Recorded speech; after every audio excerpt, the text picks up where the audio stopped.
What's up, guys? Welcome back to the TCG Scrubs podcast. I'm Oscar, and I'm joined with Colin and special guest Josh Patton. What's up, man? Haven't had you. We've had you on recently, but we haven't had you in like the podcast. You're just kind of talking to me about world stuff last time. But yeah, no, that was actually pretty cool, and it was nice to for 2 weeks you guys were like, oh, they said this, and then it was like afterwards they're like, oh, they said this. And it was like 2 weeks later you guys were like, you remember when they said that? And I'm like, all right. Good. We gave him something to run with. Yeah. As Bill said, what's up, Bill? Bill in chat said episode 102. It's easier to count these first few episodes until I lose track of the number we're on at some point. But so as usual, guys, want to help support the channel? Everything we do here, visit Happy Little Hug Factory. Link in the description below. You can pick up not on Twitch, but. Well, yeah, not on Twitch, but on YouTube, for those watching on YouTube. There's a link for Happy Little Hug Factory where you can go and pre-order the new set, as well as the new starter decks, some starters, or spoilers, which we've already seen, which we'll go over here in a second. And you can pre-order everything through that link, and it shows that we set you over, help support the channel, everything we do here. And then if you want to also visit patreon.com/TCGscrubs, where we upload a Patreon podcast. We do a gameplay as well as analysis and things like that about how our gameplays went. How they went. And you can check it out. Yeah, there. Do you have anything else to add to that, Colin? That's about all of it. And hopefully I'll have some more content I'll be doing on there relatively soon as well, once I catch up on some other projects that I am working on. Yeah. So I had a card here I wanted to show off before we get too into this that I had asked for, and it came in the mail, signed. Josh knows what this is. Signed by Josh Patton. I picked up a card off him. I was like, "Hey, send me one signed." And it came. What did you think about that? I liked it because I actually have a few others. You can see this is Rudy. Hey. And then that was Jordan for when he left before he left the company. Right. These two from Colin, by the way, he helped get these to me. And then from Iji, 4 signed. Was it Elvish Priests? So you get to go in the collection of my signed cards. I need some other signed cards, but Dude, fantastic. He hasn't asked me for a signed card yet, for the record. Yeah, I told the wife, I was digging through her arts and crafts stuff, and while she was at the store, I was like, hey, I need a silver metallic Sharpie, and she's like, do they even make those? And I'm like, yeah, just get me. And she's like, how many do you want? I'm like, I think, I don't know. And they're like, they're packs of 2. I'm like, give me 2. Oh, whatever. That's how and then you. I grab a stack of bulk and I just start signing cards because I'm just signing it. I'm like, do I cover everything? Do I go to the side? I have no idea how the hell to do this. What you're gonna do as well, because I hadn't really said anything. I was like, I wonder where he's signing to that, but yeah. Yeah, no. And so I was just I think the least intrusive is gonna be just running it up the side, but my signature, it's not it's very seismography. Mm-hmm. So I need space. So as much as I tried it, it was gonna take up a good amount of room. I was like, I gotta run this up the side, and that's gonna be it. Yeah, so I had 10 stacks of practices, and then I busted out your card, and I'm like, all right, don't fuck this up. Because part of me, I was like, all right, cool, yeah, he wants my signature, and I'm like, but part of me is like, well, he actually bought this card for me too, so I can't ruin it. He's a paying customer. Yeah, we've had a couple. We've had a signed item I'm just gonna initial it. That's solid enough. But have you gotten one from Jeff yet? Me? No. Yeah. I never asked him for one. No. You should probably ask before he sends out your stuff. I didn't think about that. Yeah, I should ask him for some of that. Go ahead. No, I was going to responding to Fire Drake. Yeah, Josh the celeb. Come a long way in 2 years. My favorite thing, and I think I brought it up last time you were on here, is just that not knowing who you were when we met. And seeing on Discord, someone goes, "Hey, let me know when you're here. I want to say hi." And I was like, "Oh, hey." I responded after I met you. I'm in round 2. I'm like, "Hey, I don't know who you are, where you're at, but come say hi or something." And then you're like, "It's me." I'm like, "Oh, Patton, that makes sense." I screamed from across the room. I'm like, Oscar. That was great. I remember that. No, but yeah, this was back when it was like I was like, yeah, like I'm one of your guys' patrons, and you're like, all right, cool, roll this die, and like here's 6 promos that I bought for 10 cents, and I'm like, dude, you guys are the best. We like bought out the stock of one of the promos. Like Oscar bought like 50 of them or something. It was like a 10-cent promo or whatever. Yeah. But yeah, that was my first GP event. I was judging, and yeah, nobody knew the hell I was. I didn't know who anybody else was though either. Like the dude I was judging with was Ronnie Martin, and it was absolutely hilarious because I didn't know who Ronnie Martin was, and like I didn't also know that who is Ronnie Martin was a joke.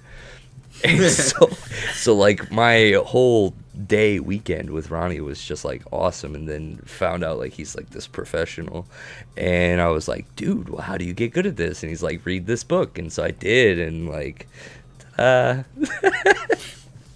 then we get somewhere. For anybody curious, what book was that? It was Patrick Chapin's book of Next Level Magic. Okay. Super good book. Hi, Ruler School. What's up, Jeremy? What's up, Jeremy? Okay, so jumping into things, we did have a ruling here, and I put it in the chat so you guys can kind of go over it if y'all need to. It's a ruling over Seal of Lenneth and kind of how the interactions on this work. So you read that first interaction in case 1. It says active player plays Seal of Lenneth and player 2 doesn't have any eligible target in the field. What happens? Oh, right, because that's an addition. Yeah, so it's not targeting anything, it's entering, then targeting. But then at that point, was it just fizzle? I mean, the enter ability would, but it would just be an addition on the field then. Yeah. Yeah, you'd still be able to play it. It just Yeah, you're just playing a 1-cost do nothing.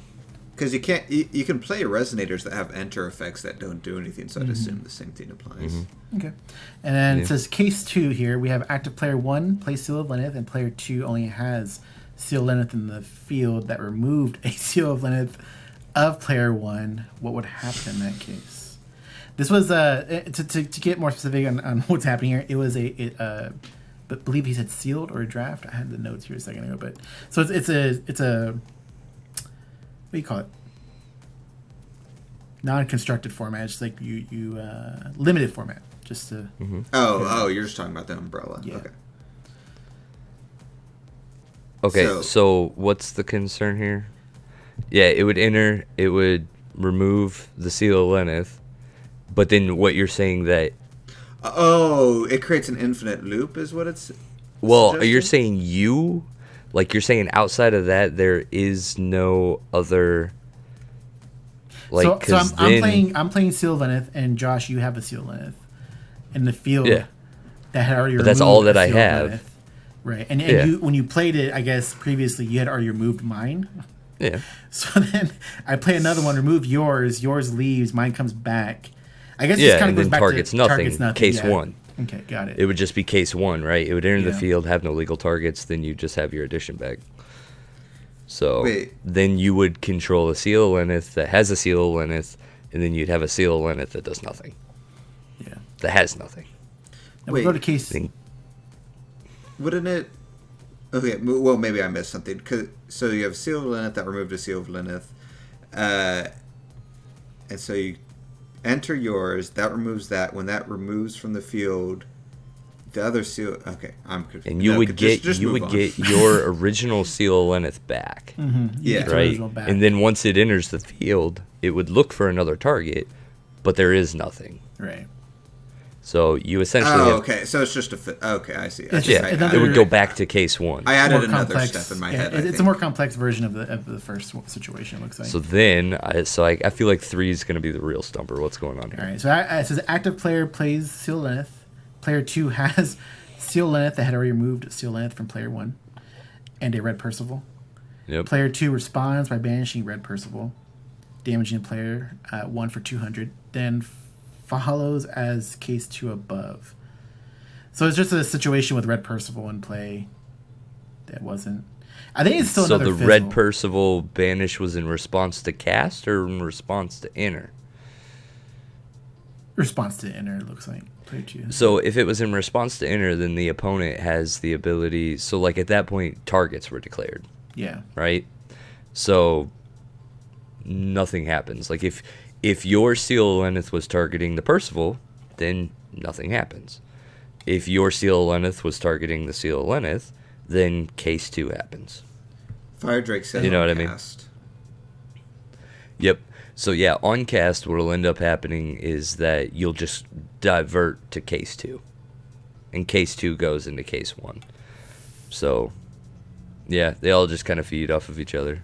Okay. But the moral of the story, it sounds like, is yes, Seal Lenneth is allowed to enter the field without a legal target for the inner effect, because it's just an inner effect. That ability doesn't dictate the spell's ability, the actual addition's ability to resolve. So Sounds good, and I hope that helps out Bill, who had asked this question originally for their locals. Okay. Yeah. Yeah. You just think of it like a resonator. To say it's separate from a chant. A chant needs to have the target upon casting. It doesn't have to have the target upon resolve, though. But yeah. Okay. yeah, because what ends up happening, and this is also something that you should probably know as a player, is when you're casting a Seal of Lenneth, do not declare the targets of the Seal of Lenneth until it resolves. This is super important, and this is one of those understandings of the game that separates a lot of players from being good to great, you know what I mean? Oftentimes, a player's decisions will dictate whether or not, so like, let's say I'm playing a cancel deck, right? You're playing Seal of Lenneth, and I have 5 options on the field. If you're targeting 4 of the 5, I may not give a crap, and I'll let it resolve. But if you are targeting the 5th one that I do really super care about, then I want to answer it. If you, as the player of Seal and Lenneth, do not give me that information, then you are making me make the choice to cancel it before you tell me where it's going. You know what I mean? Yeah. I got you. No, it makes sense. Especially because once again, going back to the thing of the chant, it's not like a chant where you have to declare the things upon. Nope. So, yeah, it was the same thing. It was the same thing with a Glint of Insight, knowing that you don't tell your opponent what card you're going for until it resolves. Once it resolves, then you say, and then that's what it is. It's the same thing for the Seal of Lenneth. Play Seal of Lenneth. Ask your opponent, does it resolve? Yes. If it enters the field, then declare a target. Inner effect is on the chase. Yeah, which is why when you play something like Glint of Insight, once you name the card, is when your opponent can't respond to it, because that you naming the card means the card is now resolved. There's nothing you can do about it. The stack is cleared, so to speak. But yeah, oftentimes players will give more information than they have to, and it just makes your opponent. It makes it easier for them to play the game against you, and we're never looking to do that. All right, so moving on from that ruling question, I actually was going to go over some of the spoiled cards. Now, for anybody who watches kind of the spoiler videos we do on the channel, we're going to follow the way we did last time and do weekly spoilers. So at the end of the week of spoilers, we'll kind of recap over them. And then, and this time we're going to be consistent and only do the English ones, so we don't get all forgetting of what ones we actually did and didn't. Because the release schedule is...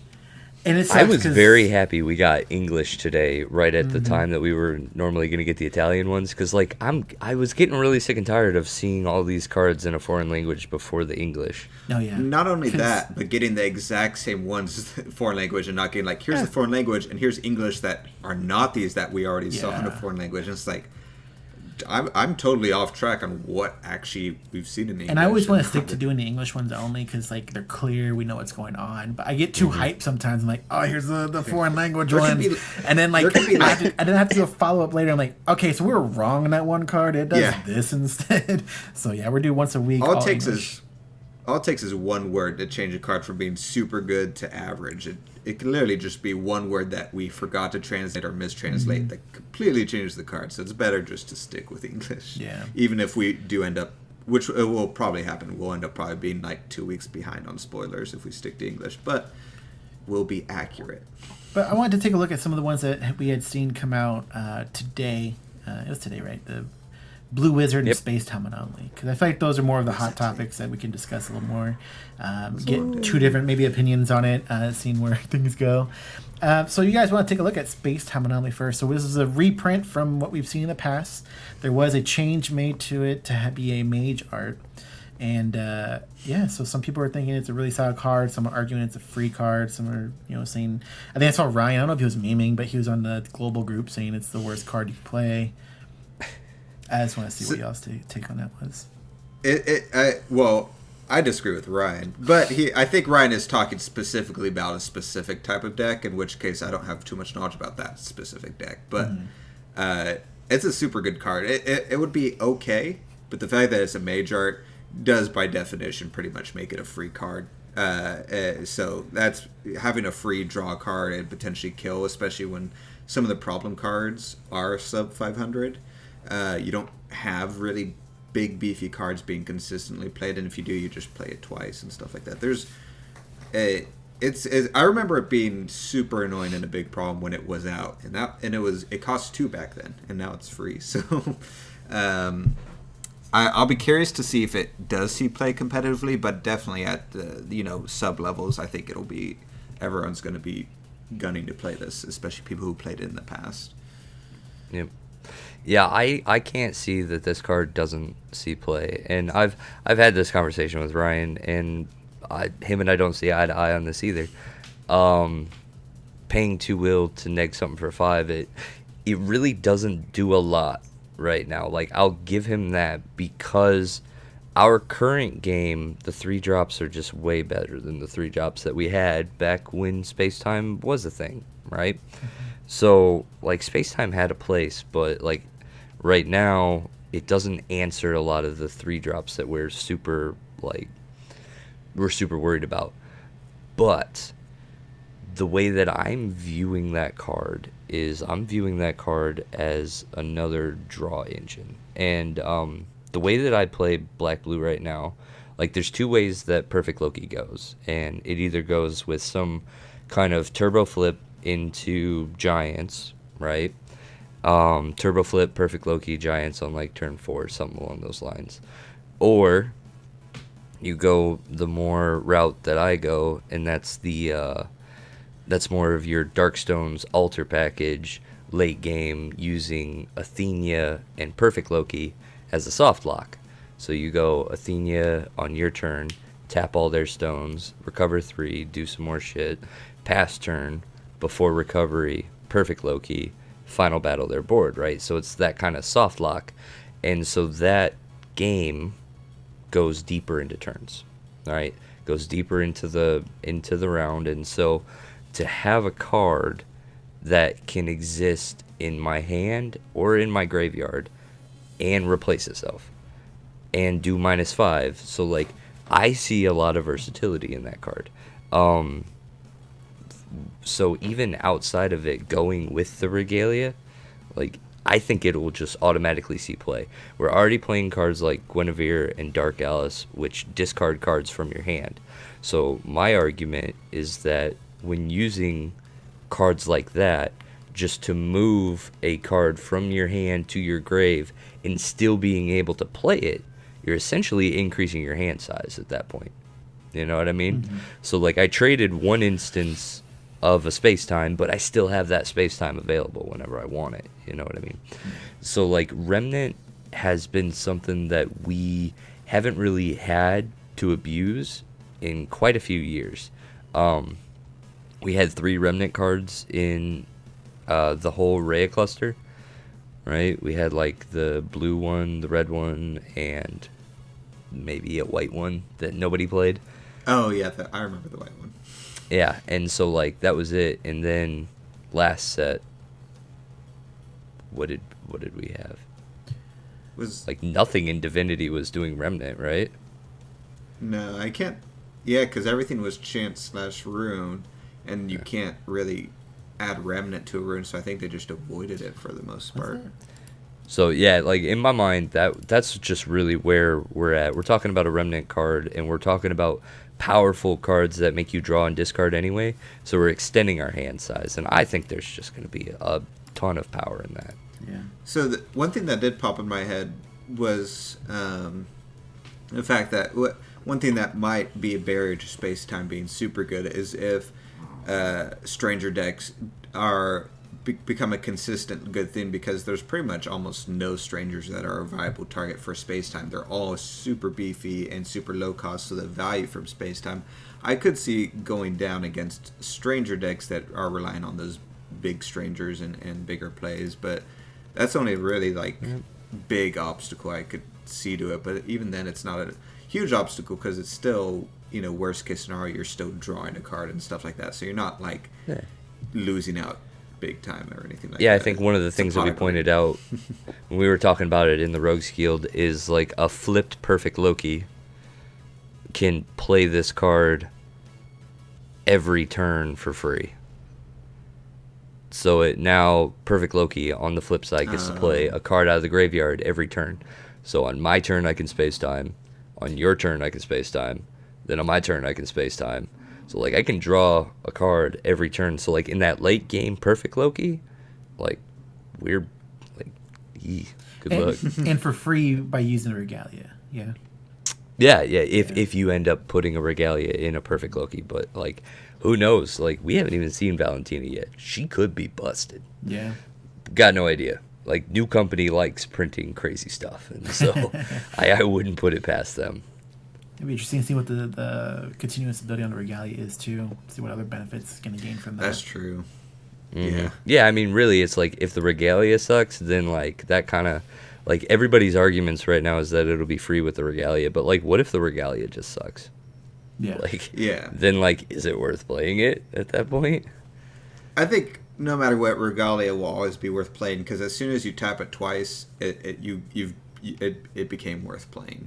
As soon as you tap it that second time, even if it has an okay ability and stuff like that, because even outside the tapping, if you're running a ruler that works with the Regalia, then obviously there's value on top of that. So, but they could. I'm trying to think of what they could do, because the Regalia are borrowing from like modified versions of previous Regalia. But I'm blanking on what some of the other Regalia might be doing that it could borrow from that hasn't been used already. And Ram Dragon 76 brought up the card "Don't Cheat" that was I don't think it was spoiled in English yet, but it was a promo. It was that Wanderer League promo, but I think that was probably a typo. Just a promo is what that was supposed to be. Yeah, I think there was a mix-up somewhere. Yeah. Yeah. No, that's pretty. That I like that "Don't Cheat" card. I'm most looking forward to the Prisha stuff that we're like. I'm not satisfied with all of this broken control stuff. I want to get to the aggro. I want to get to the beats. Let's get to the beats. So moving on from Space Time Anomaly, we also had Blue Wizard, which was pretty interesting. It's a stranger card, and it cancels the target automatic ability of a Resonator. Who wants to weigh in first? It's got quick cast, right? Yeah, quick cast, one cost. It's a one cost quick cast 6/6, and it cancels target ability or automatic ability of a Resonator. Go ahead, Colin. Well, I just said I was not a fan of this card, because I've never been a fan of any type of cancel attached to a body. I think Stranger decks, it is nice that it's limited to and inside of your Stranger deck, which adds the randomization. However, I think if you build your Stranger deck correctly, you're going to draw enough Strangers to statistically you'll draw one or both of them relatively quickly. Assuming they don't introduce any other new cards or mechanics that help with that draw power with your Stranger deck. And on top of it just being like this boring thing of them recycling the same ability again and again, I just don't like... We have Erendite already. Like, we don't need more ability cancels, and we definitely don't need more that are quick cast attached to a 6/6 one-cost body, is my argument against that. It feels extremely unnecessary this soon after Lorite rotated. It's too soon, man. It's been one set, and they're like, okay. So it's nice it's in blue at least, though. I'm the opposite, right? So like, and honestly, when it was revealed, you were the first person I thought of, Colin. I was like, dude, this boy's gonna be happy. It's finally back in blue. I thought the same thing. His biggest gripe with Lorite was that it was green, and I'm like, finally, he's back to blue. Colin will be happy. Nope. See, Nope. we're drowning green, so that was the biggest takeaway, I assume. But my probably identical gripe with that was with being green was Lorette being attached to a body. That was, I would say, that is an equal level. And so the fact that it's still attached to a body and it's a 6/6 body, which can't be killed by space-time anomaly, I was like, well, it's You're right.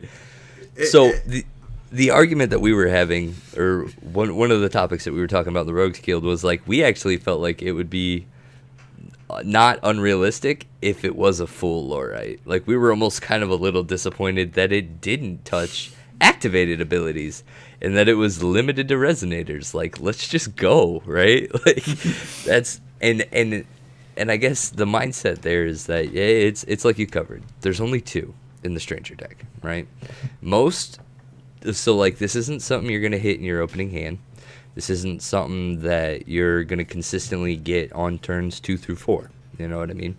The first one you're gonna draw is when you drop your Regalia on 2, right? So you've got a 20% chance of having this in your hand turn 1. If you saw a Regalia on turn 2. I don't know how many Stranger games you guys have played yet, but sometimes you don't see those bastards.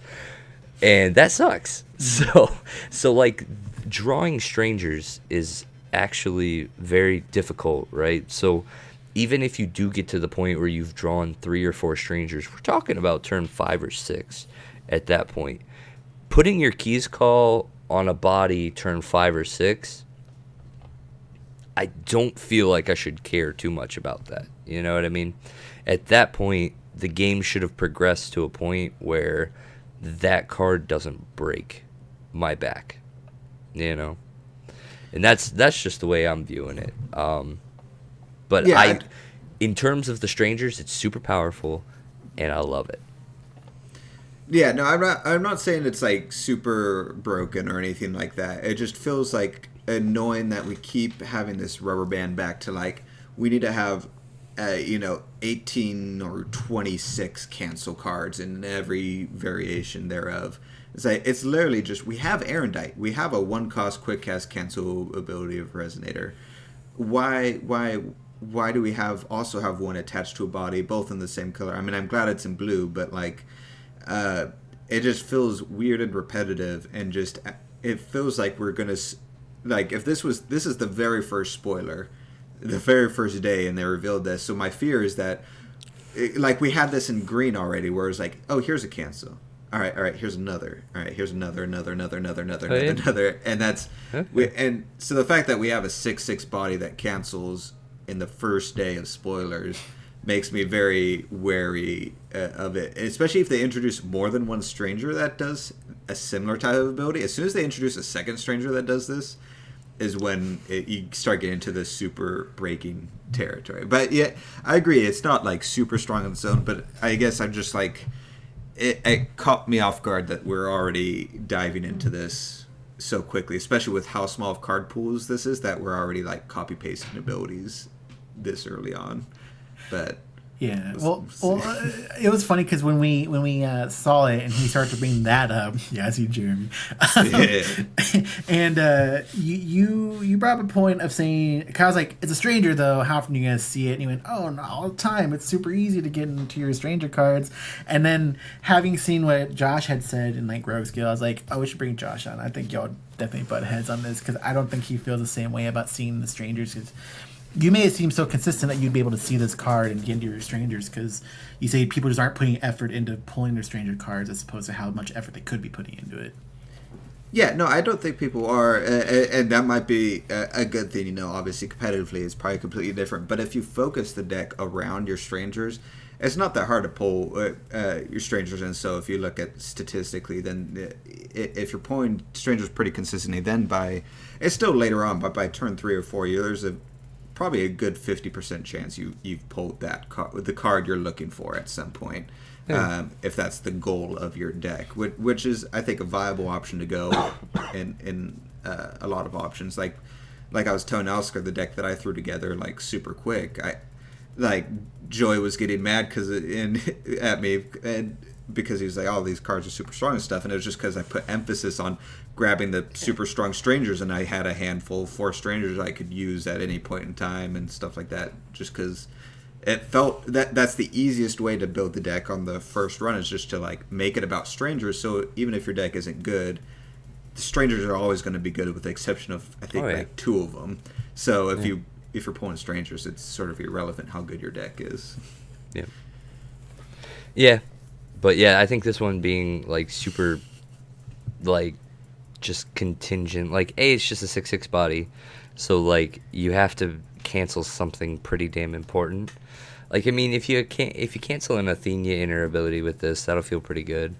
A perfect Loki, but then like other than that, like, I mean, Kaguya, inner effects, Isis search triggers. Yeah. Yeah.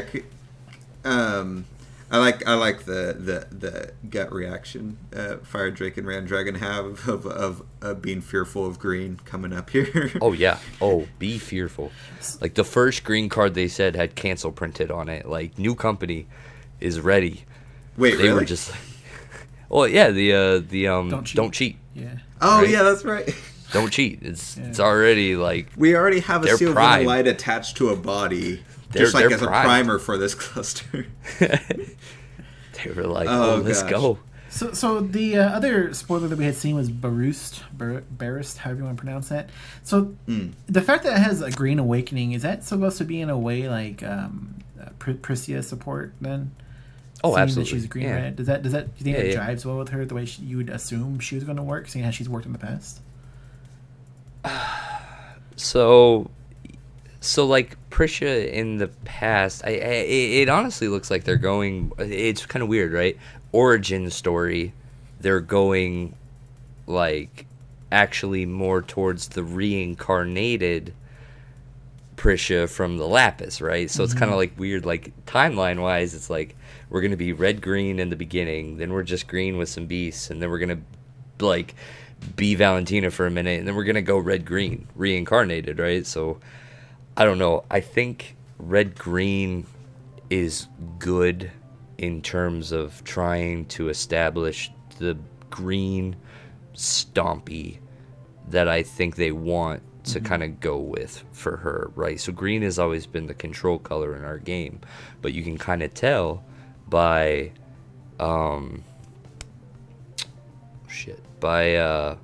Chimimi, what they did with Chimimi and Shiva, and that red green, you know, that they're trying to make green a little bit more of this trample, stompy, big stuff kind of thing. And so, yeah, I'm completely on board with a card like that. I think it'll go perfect with what Priscia's going to try to do, you know. What'll be interesting, though, is that they did print that C word on a card with Priscia on it, right? So, like, in my mind, when I was originally guessing, I'm like, Machines is probably going to have more cancels than Priscia's going to have.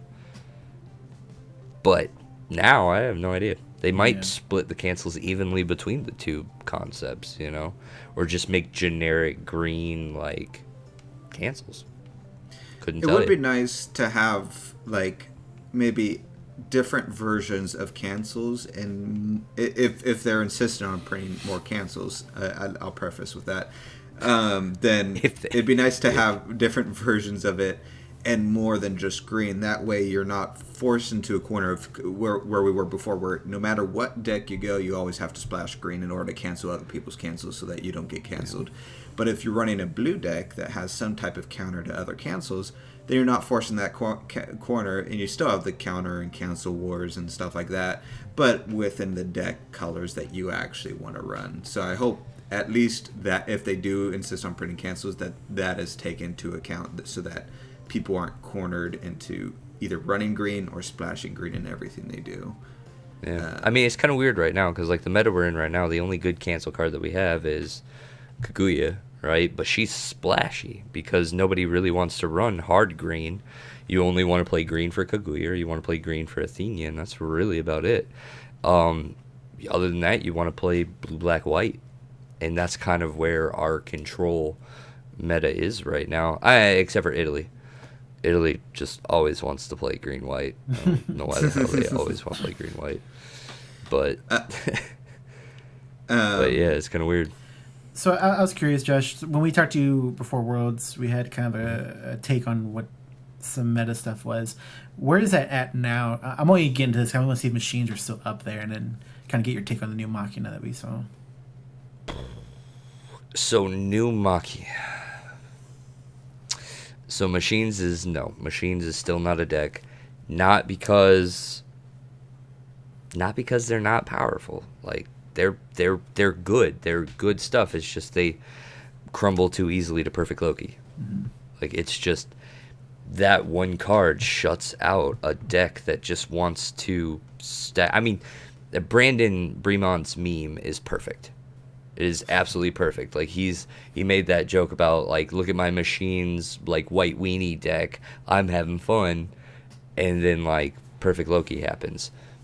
It's the same thing, right? If you can't get your Machines established with a Lancelot and 10 counters before they get within that first Perfect Loki range, then, like, that's it, you know. But then, like, I'm actually pretty sure that Lancelot doesn't even save you from the judgmented Perfect Loki, because I don't think Lancelot stops that inner ability. It could be. I don't know. I got to think about it, because I think it just says Resonators. Yeah. Resonators only, like, Resonators don't have abilities. Or is it J's? I'm gonna double check. Because yeah, that's really the only situation that you're at. But it's so easy to disrupt in these decks that we have now. J Resonators lose abilities, but it only destroys Resonators. Yeah. Okay. So then, yeah, it would stop the Perfect Loki inner. It's just, yeah, that's a hard thing to guarantee on turn 3.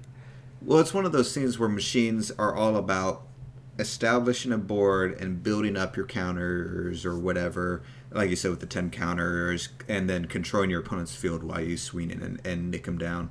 And if you're able to just instantly bounce and do stuff with the Perfect Loki to the field, like, you can't get, you need that base in Machines, and if that base just keeps getting flopped around, then Machines can never, I think, fully establish themselves. Like, even if you are able to establish yourselves before the Perfect Loki hits and you're able to cancel the ability, it's way easier for them to play Perfect Loki again than it is for you to get up to those 10 counters again. So I think, like you said, it's just a perfect counter for Machines that stops them from... he has some pretty bad internet that he's going to try to resolve soon, I think. Yeah. There we go. It had to happen at some point. Yeah, there we go. It's fine. It happens. But yeah, I mean that's where Machines is at, and I think that's where Machines will stay. Even with Machina that we had seen recently, and we'll see. I mean, dude, it's so early. Yeah. But, like, Machina himself is a beast. Yeah. That thing is a beast. That is what potentially, like, we don't know what the Mariabella Type 0 is, but, like, we're potentially talking about a 22-22 Pierce. Like, that thing's a beast. You know what I mean? So, like, I can't tell you right now. I can't tell you, but, like, they have to produce many 22-22s with Pierces to get going.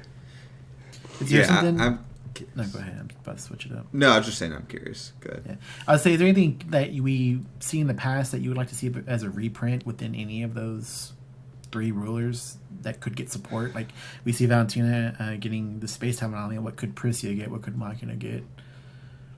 So I think if Machina had a way, or if Machines got a way to freely tutor up a machine, you know, like Rook Egg now. So, like, one of the initial concepts was, like, in ISIS, you now have Rook Egg to guarantee you always have an ISIS. You know, it's just like maybe your 5th through 8th ISIS to make sure you get that in your hand, right? And, like, the ISIS deck revolves around the ISIS Resonator. this similar concept of like your machines are pretty heavily dependent on Lancelot.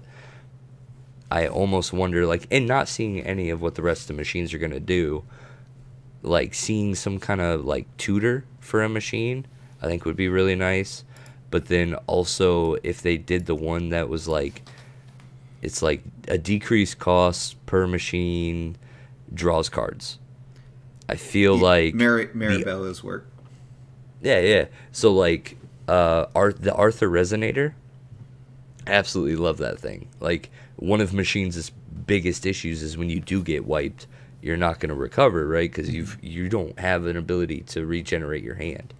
So if Machines had more ways to regenerate their hand, I think that could help. Yeah, no, that card I loved. Like I think all the Maribel cards from back then were great. Like Small Assistant was super great because it was just a 2-cost machine that was on your field of 5/5 or whatever, and it gets more value when it hits your graveyard as well. But man, I would be, you know what I would be super happy to see is Remote Control Golem. I love that card so much. Oh yeah, yeah, that 10 cost that was reduced. Oh my goodness. Reduced, and it just can't be destroyed. It could be bounced and all that, everything else that play exists in the like game now, 3 of them for free off of whatever it was. Flipping. Yeah. I love that card. That and March of the Machines would be. Oh god, that's you what I want was them saying. hasty boys. Yeah. I love just being like, all right, I think I can kill him. Okay, March of the Machines, you're like dead times 16 now. It's just the tables turn so quickly with that card, potentially. Not that it's competitive or not. I'm just thinking of stuff that I love to play when I played Machines back in the day. Cause, it'll be interesting to see how colorless they go. Like, so right now we haven't seen anything colorless, and so that'll be like, because the original Machines were void, right? But everything we have now is blue-green, so it's like, well, no, are we staying blue-green? We got the Ghost in the Shell card. That's colorless. Fuck, it is. I hate that damn card. That's like Jeremy. Which implies that a decent amount of that set, that Ghost in the Shell set, might be colorless.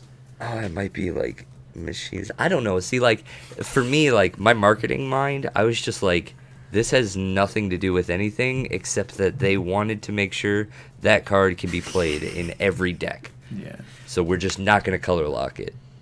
It's a point out. Jeremy I just saw get Jeremy's out. post. Yeah, get out with March of the Machines. Leave Colin. March of the Machines is good. You can't say get out because it'd probably be like just a splash in the pond in this new set. Be like, hey, it might be okay against these other decks at this point. You're like March of the Machines, and I'm like Perfect Loki, and you're like, well, so it hasn't changed for 6 months. Yeah, no. Damn it. It's literally, you're like, I got March of the Machines. What are you gonna do now? Same thing I was doing before. And I'm like, well, shoot, no, I guess you're right. Yeah. Oh yeah. That's a good point. Yeah, Jeremy also said we saw Remote Control Golem art on the poster as new art, so maybe it'd be cool. If it's new art, it'll be a variant, but it'd be cool if it at least had the spirit of that. Maybe if it also had barrier, so it couldn't be removed from game. That would be nice. Jesus. God, you give a couple resonators like Zeus Alice and this 7 cost like with like. Oh my god, you just want all the keywords now. Well, you want to know what the counter to that still is, though? Is Perfect Loki is still the counter to that. So it's okay. I just want Machines to be good, man. Jeez. I just want my Machines to be good. And no, yeah, Fire Drake mentioned mass-produced giant landmine. I actually was looking. If they brought back stealth, there's actually several machines I would love to see come back. That one and. I'm blanking on the other one, the one that I believe gives barrier back in the day. What would have been barrier? So if they brought stealth back, I would love mass-produced giant landmine. Oscar can attest. I've played that like when I was first start playing. I played that in like every deck, regardless of if it was a machine or not, just because I thought it was super fun. Well, I always hated it too because like I think back then when you ran those decks, I always thought maybe it was a what was it called, a Lunar Lake, right? Oh yeah. I thought you were throwing that down. I was like, oh, I don't have anything to worry about. And I'd play something, you're like, oh, hey, look, bam. and just blow something up. Well, you'd attack with something, yeah. And then go Attack. boop. I forget how it works. Lunar Lake is the one where you'd place something and then go boop. As a wrap up to that conversation, I do think that we'll see, because Machina being blue-green, and his actual attribute color printed on him was blue-green, that my original theory was like they'll be blue-green in cost, but then they'll be like void in attribute. But I think it's actually going to be blue-green. I think if anything, we may see just a splash here and there of the old void machines just for throwback, but that... So I don't think we're going to see March of the Machines. I think we'll just see a couple of machine resonators and maybe one other card that helps support stuff that was printed from blue back when Battle of Ataraxia was around. So maybe more leaning towards those types of machines than the I think early Alice customers. Yeah, the more I think about it, they might be more attribute based because they're saving the non-attributes for the Ghost in the Shell set because they don't want to be like print a card that says this gets plus 1,000 for each non-attribute resonator control, and then all of a sudden you have all these plus Ghost in the Shell. Just like you're like that might be a good idea. Yeah. So switching gears from just spoiler talk and some theories, I wanted to talk about the OLS. So we talked about it last time. Joey was confused, super confused on how it worked. I put a pinned comment, but just to clarify in case somebody read that pinned comment or y'all guys listened to it only, it's a 3-week tournament, right? 2-week tournament, 3 games. 2-week tournament, 3 games. And that's it. And it ends, and you can do it again. And then there's a leaderboard involved where you can keep kind of grinding it out, I'm assuming. Joey thought this was a big, 42, 24 week, take all our time up thing. And I was like... You said 44 weeks? I think it's how long it would run, right? For the leaderboard, I think. It's on the website, apparently. Joey read into it, but he read it wrong. Anyways, okay, 2 time weeks, out. 3 games. How many times have you guys done the OLS? This is the first time. Oh my goodness. Why don't you let me take over from here? Yeah, go for it. Okay.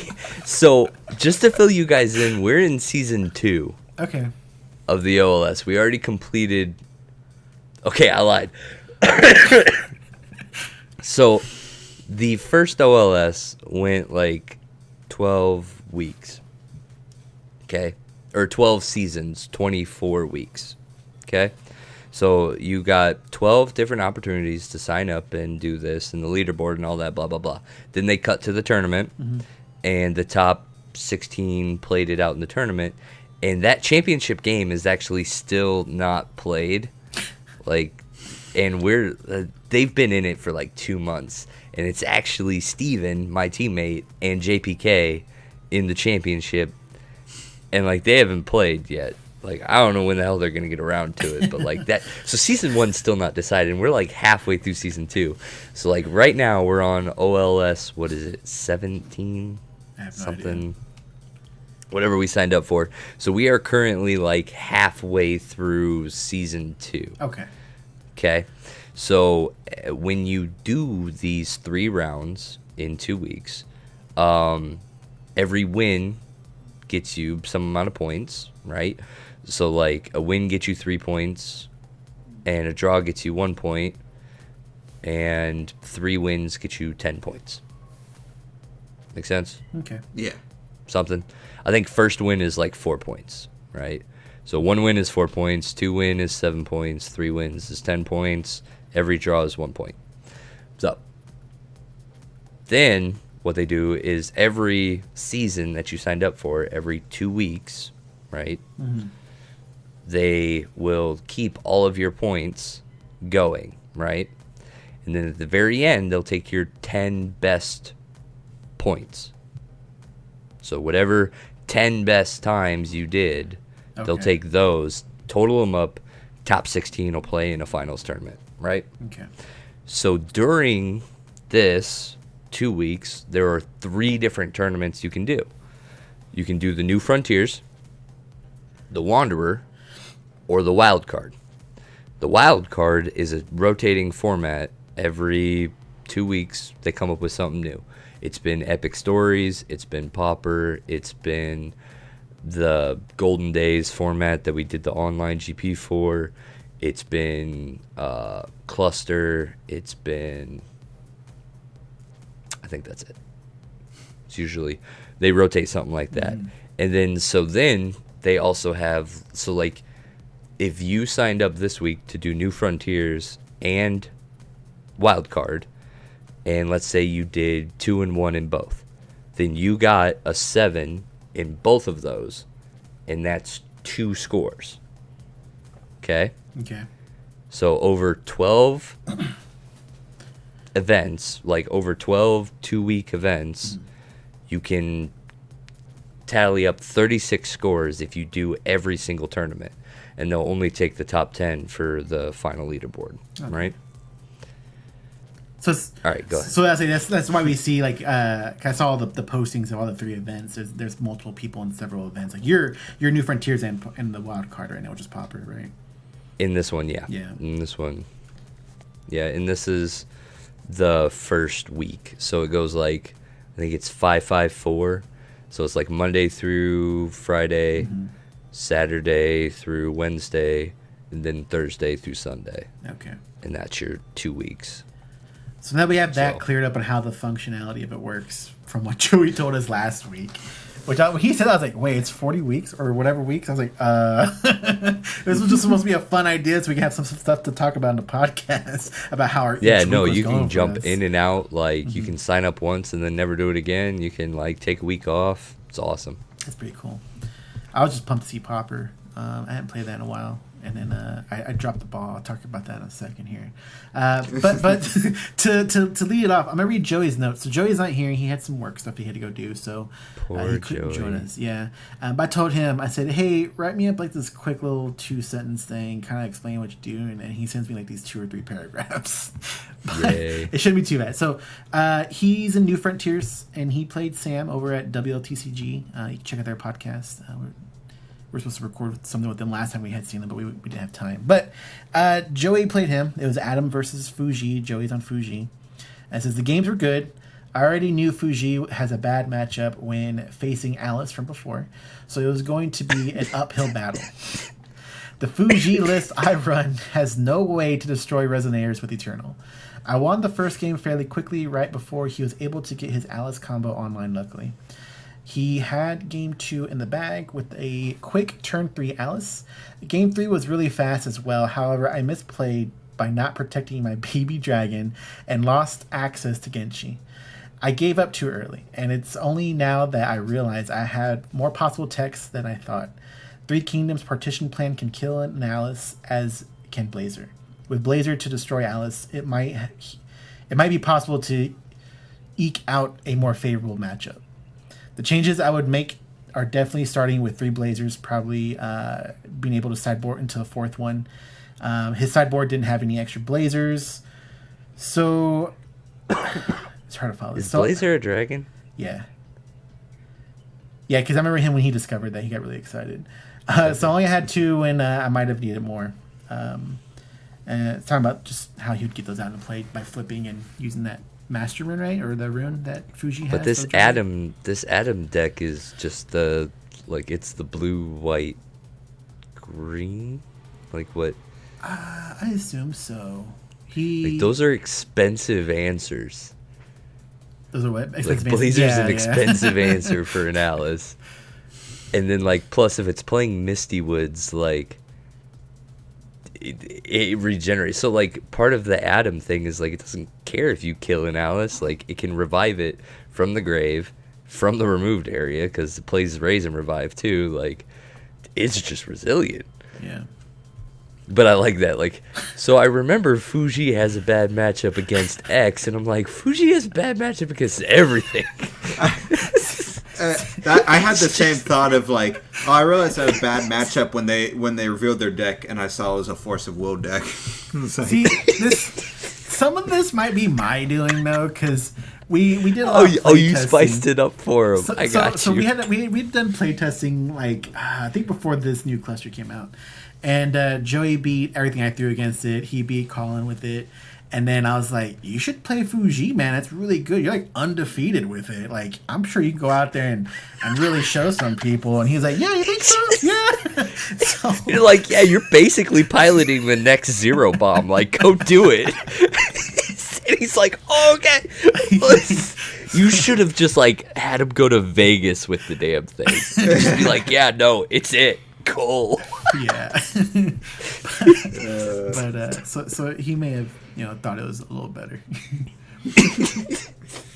As for undefeated against, Bill was just asking in chat. I remember I threw an ice at him, and I remember that was back when I was trying to do red black, white ices, so it wasn't even that great to begin with. And then I had something else I put against. I think it was just a Brunhild deck, and he was able to play around it. I couldn't stop some of his Genshi things he was doing.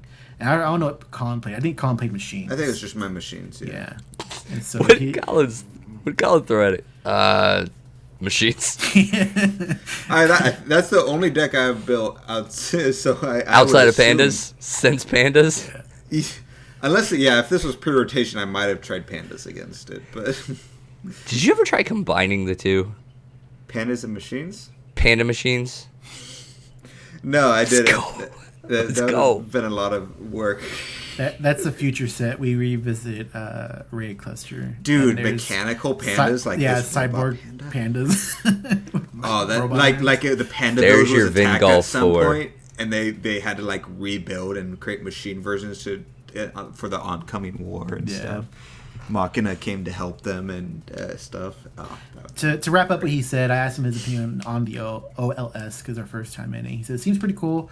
I like the concept. I wish I could have chatted with my opponent a bit more once I got more comfortable, but he didn't have a mic. It was a nice experience so far. I'm looking forward to running Fuji into other decks. It's really exciting to play someone who isn't Oscar and Colin. And then did a little happy face. Yeah, dude.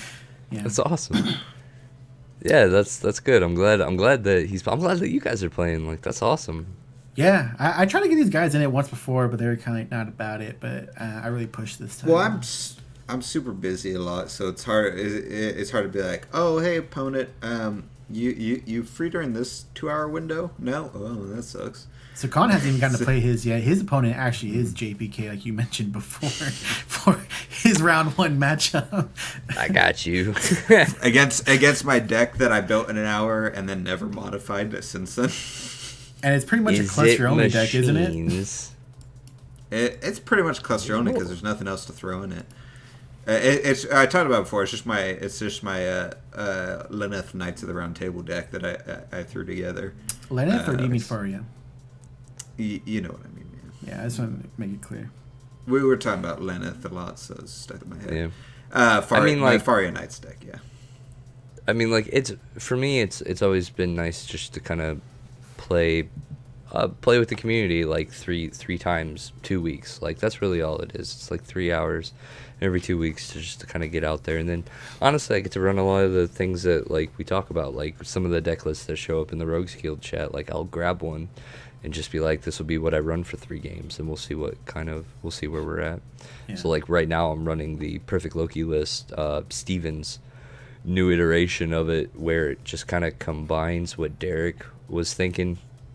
Derek went really green heavy with his, but really kind of highlighted what happens when you drop Athenia and just start like machine gunning out some Sephiroth, like the Blueprint of Life.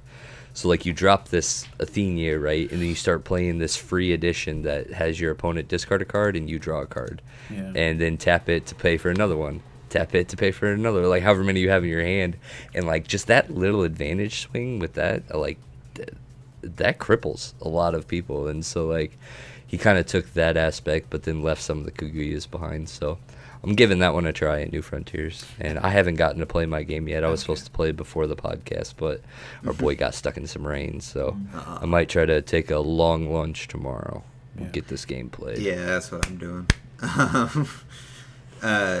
Hey, Oscar, did you want to mention your game real quick, or did you want to take that to the post show? Take it to the post. I'll take it to the post show. If you just because I saw we're hitting the 60-minute mark, so I was like, fuck already. Yeah. It goes quick sometimes. Sorry. And Percival being in 5 colors is going to be interesting. To Randragon, I'm glad all the decks get. To Randragon in chat, like you missed it, but in 2 weeks there'll be another sign up, right? And then you can jump on that one. And I don't know. I mean a week at this point, right? So it won't be this Saturday, but next Saturday. Okay. Will be the sign up for the next one. So. And if Popper's there again, I'm definitely jumping in because I want to correct my deck, and I'll talk about that in the post show. But it probably will not be Popper again. It might go to Epic Stories. That'd be cool. I haven't really played one on. I'd play that. I'd lose hard, but I'll play. because my Epic Stars is just that's all I built. It's just before we go though. So you didn't get to play your New Frontiers game, but you played your Pauper game, and how did that go? Yeah. So I can't build decks. I'm not. I've gone on air and said that many times. Like, I'm not the deck builder in Rogues Guild. So I built a deck of cards that say discard. and I tried it. So, like, there's 3 basic concepts here. I'm playing Dark Alice because the first thing that I wanted to do was cheeky reanimation stuff to try to get that Chimera, the Griffin, out onto the field that ramps 2 stones, because he's a common and he's a 12/12 flyer and he ramps 2 stones. And he's like the best card in Pauper, right?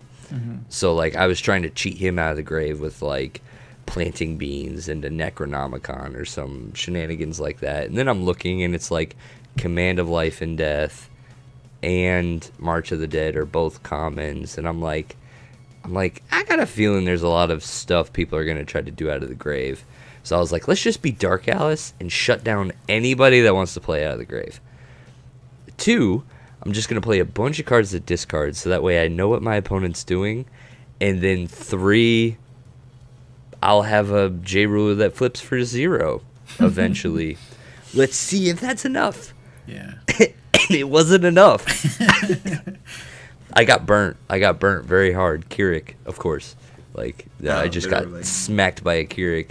So, like, yeah, I'm discarding his hand, and he's like, I hadn't played a card yet, so he's playing this, like, he's playing that rogue, the Dragonoid rogue that comes down for her 1, pops you for 4, and then goes back to your hand. And it's just like, and I'm just like, I'm looking at my soul hunts, like, let it stick.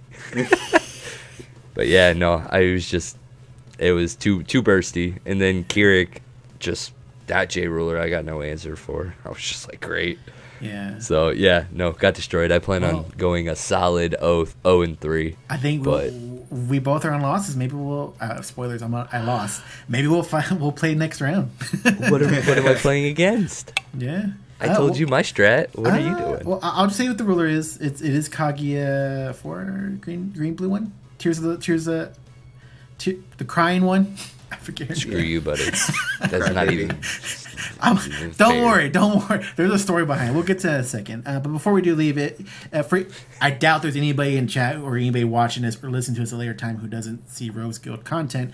But you want to explain the things you guys do and the Discord and how they can access it and all that stuff? Yeah. So the Rogues Guild is the competitive Force of Will North American team. We started a year ago and had a super successful 2019 season. 4 people got invites to Worlds. We got Steven, who ended up top 8ing. 2 GP wins, many tops. I think 22 tops is what I counted by the end of the season. So, and along the way, we created a Patreon account to help support the team as we travel. And in joining the Patreon, you get to come into the Rogues Guild private Discord. And so the private Discord for us is just a competitive community for you to come talk Force of Will. And so it's been wonderful. We had a huge burst in December. So we've got like 12, 13 patrons now chilling out in that Discord with the 10, 12 teammates that we got. It's a pretty lively. So this will be the first. So, like, all of our patrons in February will be, or all of our patrons that we have by February 1 will have access to our first patron tournament. And so that's going to be pretty cool. It's one of the things that we advertised for our tier, but we just never had enough patrons to fire a tournament. So now we do, and that we'll be looking forward to in February. So it's awesome. It's been awesome to see that come to life. It was always a goal of mine to make sure that an environment like that exists, because I remember 2 years ago when I didn't know anybody and I was very new, and all I had was just this desire to go and succeed at the highest level, but I didn't know how to do it. Yeah. Right. And so I just want to make sure that if there's anybody else that's out there like that, that they have a place to go, you know, to fuel that fire. So. And on top of that, you guys run when schedules are free, weekly gauntlet on twitch.tv. Bi-weekly. Bi-weekly. Bi-weekly. Gauntlet. Okay. So there'll be one every 2 weeks. this week, right? Matter of fact, this should release weekend, Saturday, so Saturday night. Yeah. Saturday night, we are doing the gauntlet for Jeremy. Jeremy is going to run the deck that I named Keyword Control. So it's the Adam deck that I was talking about. He's been kind of in the first slot for the last 4 or 5 gauntlets. And he's kind of undefeated in that slot. He's beat everybody that's played in that 9 to 10 o'clock slot. And so he started kind of rambling at the mouth a little bit like, oh, if I ran the gauntlet, I'd go 4-0. All right, so and then here's kind of the spoiler. Nobody has gone undefeated in a gauntlet yet. Oh. Period. There's a little bit of a gauntlet curse. Like, sometimes you just draw some weird stuff. And then, like, just playing for 5 hours on a computer is also really difficult. So, like, we'll see. We'll see if he can actually get it done. I don't think so, though. All right, I don't cool. think so. So, We'll guys, if see. everyone wants to check it out, you can check it out twitch.tv/roguesguild for the next gauntlet. And, yeah, thanks everybody for joining us, and thanks Josh for being here. Yeah. And bye. Thanks a lot, guys. Make sure you follow our Twitch for some stuff we'll be doing pretty soon. Oh, yeah. Yeah. Bye. Bye. Bah.